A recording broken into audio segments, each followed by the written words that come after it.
everybody, it's Jo. Welcome back to my channel. I hope you are all well. Today I thought I would share with you a card that I created. So this card I created using one of the beautiful Pink Fresh Studio product suites, which is called Blooming Vines. And in this suite is the beautiful red rubber stamp. Plus we get a coordinating die and also coordinated stencils to colour our image as well. So I'm having a little bit of a play with that today. It is a favourite. It is an older one, but it is definitely a favourite. So first I'm going to stamp onto some cardstock. So I have had to take the padded insert out of my stamping platform, and because my cardstock is the same size as my stamp, I have had to stick a little bit of washi tape behind it to hold my cardstock in place because my magnets didn't fit. So just stamping off the first one.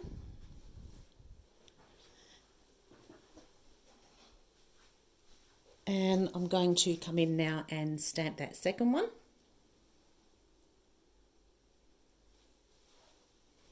And I'm using the VersaFine Clair ink in Nocturne, the colour is. So I'm looking for the really deep black lines on this image.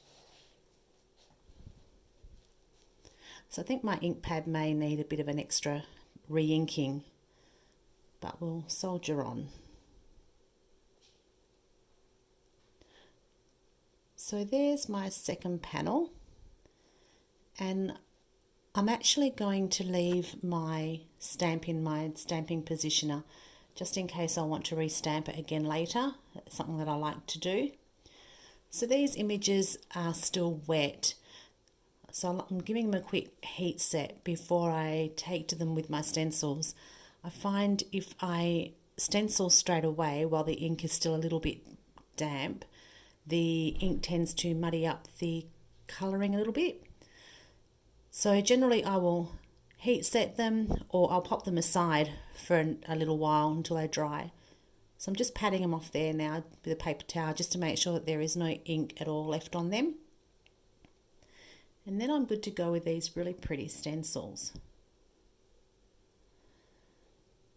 So this is a 4, 5. I think it's a set of 4 stencils, this one.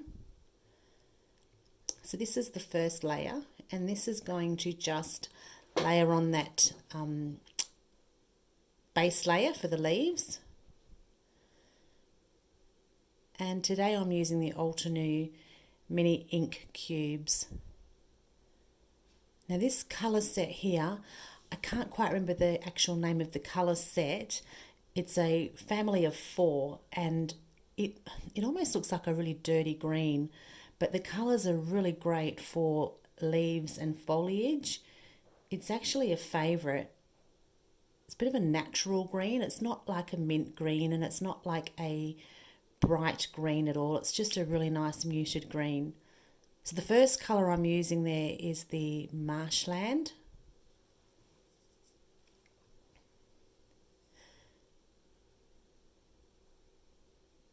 And I'm just going around in round circular motions. It probably doesn't look like it on the video because the video has been sped up, but just round circular motions. And I'm not too fussed if it's not completely covered, or some places are a little bit darker than others. You'll find when they all layer on top of each other, it's all going to look beautiful.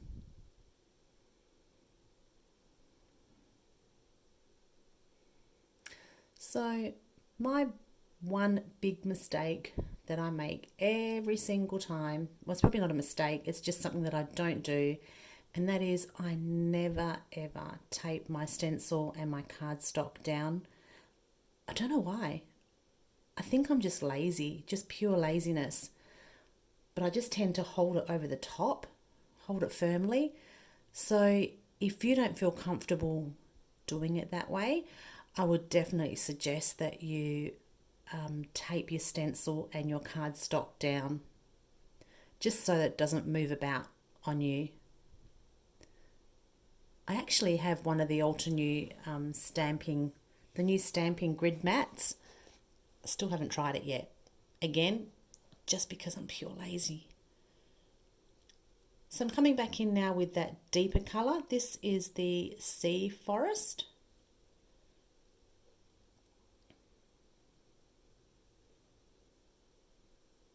And you don't need to use these inks that are like variegated in colour. You could use your inks that you have in your stash already. You could use the same colour and just continue to layer it up. You'll just get a deeper colour intensity as you build up each layer.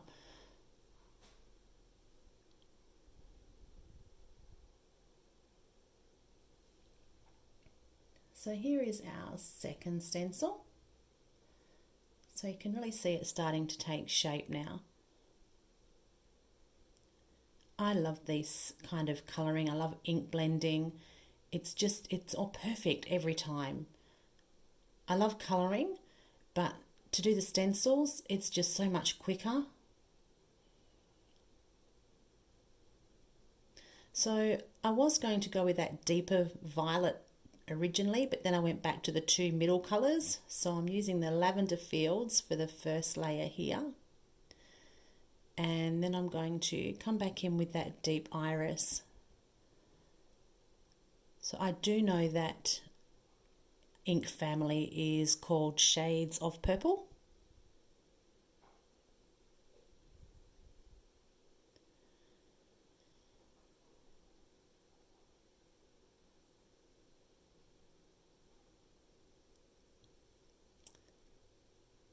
So we are now almost onto our last stencil. Look at that, it's starting to look really pretty. So our last stencil now, just to pop in some highlights and definition. And yes, you could colour this with your pencils or with your watercolours, however you like to colour. It's not a difficult image at all to colour.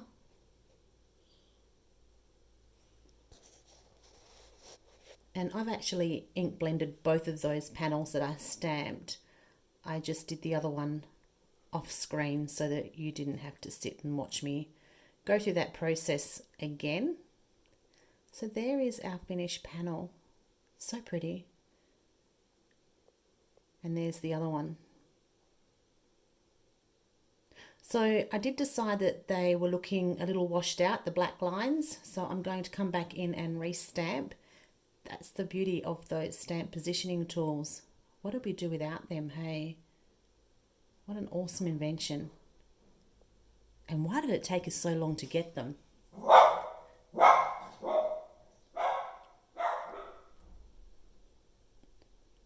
So just going over the top of that stamp now. Look at that, you can see the difference straight away. I apologise if you hear that puppy barking, that is my puppy. It doesn't matter what time of the day I try and do a voiceover, you can be guaranteed he's going to bark whenever I start. So there you go, there's a little comparison between the two of them. So you can definitely see the difference that the extra stamping makes. So I'm going to stamp over this second one as well now so that they are both the same.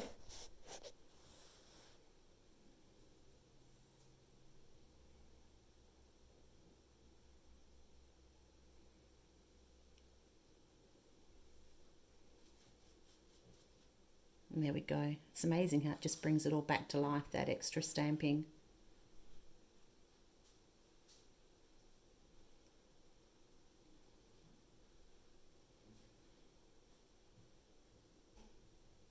Look at that, beautiful. So what I've done here now is I did set them aside to dry. I made myself a cup of tea, and I've also ink blended my front of my card base. So all I've done here is I've used my oxide inks in the colour Wilted Violet, and I've just ink blended around the outside. I've left the middle because nobody's going to see it, and that saves me having to use coloured cardstock. And this colour actually matched perfectly as well, which was really good. So now I'm just trimming down that panel just a little bit, and you'll see that I'll just kind of go a little bit at a time, just taking little slivers off here and there, because I don't want to cut off too much of that image.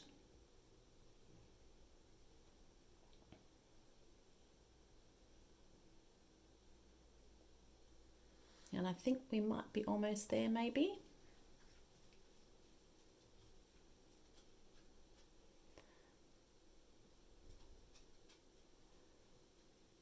Right, there we go.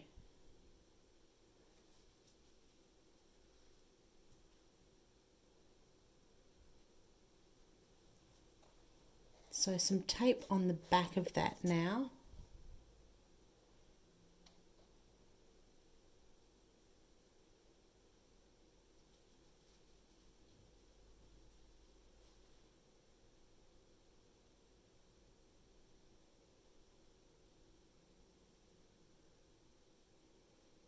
And you can see that little white whisper of paper on the side there from the card base. That's really annoying me. So I'm just going to cut that off as well. And no one will know any different. So I've got my base ready to go now. Now I'm going to use this beautiful die.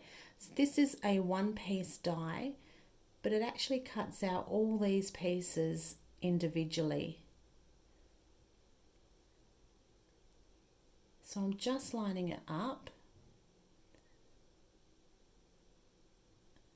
and I am going to tape that down because it's actually quite a big die. I do find sometimes they slip a little bit, and I'm going to run that through my machine. So I have my hand machine here. Generally I would use my power machine, but I thought I'd let you see the whole process. So you will see I kind of struggled a little bit to get that through. I have arthritis in my hands, which is why I have my electric machine. But we got it through and it cut beautifully in one go. You'll notice just one pass through. So that last little bit that I'm having trouble getting out now, that is purely because I wrapped the washi tape around the back of the die. But you can see here, they've all just cut beautifully. And they all pop straight out. And we're left with all these beautiful little individual pieces. So I actually only want the blossom part of this. The rest of these leaves and foliage, I'm going to pop aside for another project. So they will be great as little fillers on a scrapbook page or on another card. But at this point in time, I just want that little blossom. And originally I was just going to pop it on foam tape and pop it over the top of the background panel. But I thought it doesn't look any different to just having it stamped on one piece. So I had to think a little bit more. So I've pulled out my nesting circle dies. And I'm going to kind of break that background up a little bit with a white die cut there. And you'll see me also here using my die as a bit of a stencil too.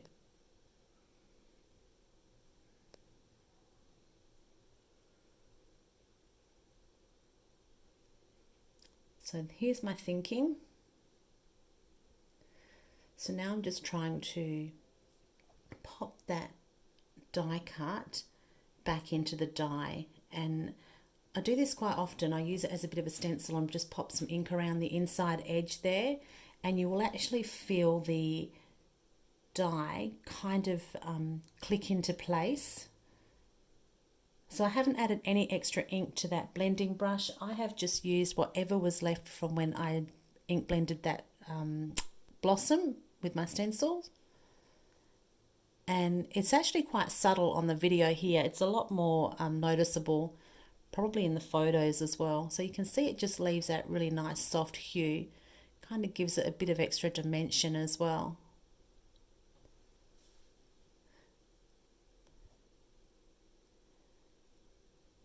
So just to help that flower stand off of the card a little bit more as well, I'm going to pop that die cut on some foam tape.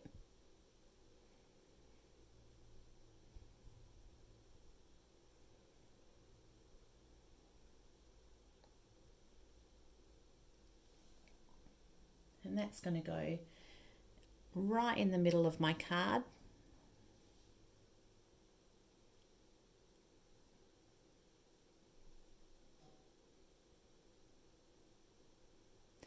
And this is where things start to get a little bit hairy.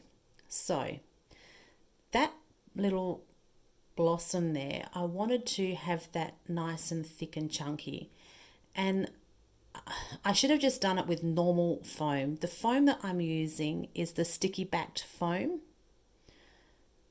And I generally use that for matting my photos or mounting my photos on when I scrapbook. But I had it out and I thought I'll just use that. I'll just cut from that and I'll use that. But you will see where the problem comes a little later. Cuts beautifully through your machine. A little tip, when you're die cutting foam, just run it through your die cutting machine once. If you run it through twice, the foam tends to stretch and you'll get like a little, like a bit of a second cut. So I have always found running it through once is more than enough and works perfectly. So you can see here now, I'm getting myself into all kinds of trouble because the back part is sticky.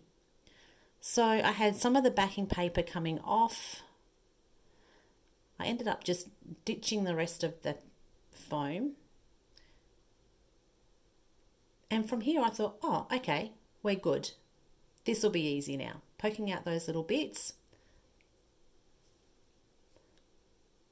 I wanted to stick my die cut on top of the foam, and I should have probably also even just thought about cutting it out with 4 or 5 pieces of cardstock and building it up that way, but I just thought, hey, let's go the foam because that'll be quicker. Yeah, no.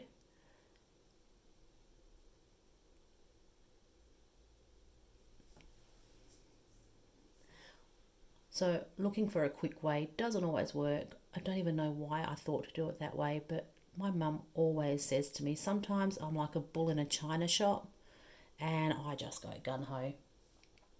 I should have stopped and thought about it. But anyway, it all works out in the end, as you will see. So I'm sticking this onto the foam and that was all good, but I should have put it aside to dry and I didn't. And I thought, awesome, let's soldier on. And I started to take the backer off of the back of that foam, and you'll see, because the top of it wasn't quite dry, it all started to come away from the foam and I had all kinds of problems. All it would have taken was just an extra 10 minutes to let it dry, but nope, here we go. You can see here, I'm going to release the back of that. And of course the top's starting to come off. But now that back foam is super sticky. So I had my fingers stuck to the back of it. I was trying to control the front of it. And it probably looks like on the video, I have everything under control. It really wasn't. It was a hot mess. So I thought, right, let's just pull off the top part of that flower and get it onto my card base. And if need be, I can put my little pokey tool underneath and rip the rest of it off later. So I've stuck that on, and that bottom corner there, I didn't take the backer off. I was going to, but because it wouldn't sit flat, it was still higher than that die cut, that circle die cut, I just decided to leave it. That was a better option. Otherwise, it would be sitting a bit wonky on the card. So I'm going to finish my card off with a sentiment. Yep, I have one already picked out. How good is that? Because you know how much I faff about. I'm going to pop that on, and that's my card done. Thank you so much for joining me. If you enjoyed this, I would love for you to give it a thumbs up, and better yet, I would love for you to become a subscriber. I look forward to seeing you next time. Take care. Bye.